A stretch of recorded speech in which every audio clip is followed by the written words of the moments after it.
On a appris récemment que le producteur et animateur était poursuivi en justice l'eurodéputé LFI Rima Hassan. On l'a appris au travers d'un Ah oui? tweet de Rima qui a écrit « J'apprends qu'Arthur a déposé plainte contre Ilan Gabé et moi-même pour avoir relayé cette vidéo mise en ligne par le média féministe L'Effronté.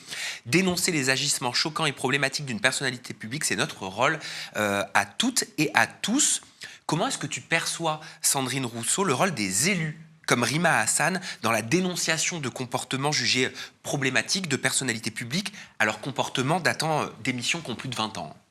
On a un rôle aussi de leader d'opinion quand même, donc moi il m'est arrivé évidemment de dénoncer des choses que je voyais évidemment, enfin c'est normal.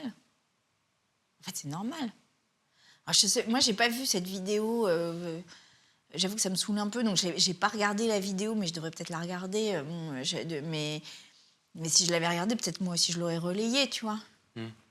Parce qu'en fait, si tu vois une personne qui se comporte pas bien, bah, quelque part, c'est un peu normal que tu poses des mots dessus, quoi. Surtout que à chaque fois, c'est quand même aussi un message envoyé à des victimes potentielles qui aujourd'hui trouvent pas l'espace pour parler. Donc de leur dire, vous n'êtes pas toute seule, quoi. Même 20 ans après? Est-ce qu'il faut faire le procès d'images qui datent de 20 ans? Mais moi, je trouve que enfin, ça, c'est un débat assez intéressant, tu vois.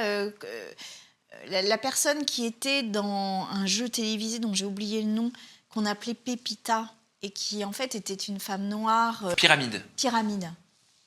Et Pépita, c'était le surnom qu'on lui avait donné.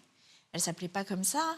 Et aujourd'hui, quand tu regardes ces images, bah, tu es quand même choquée de la manière dont ça se passait.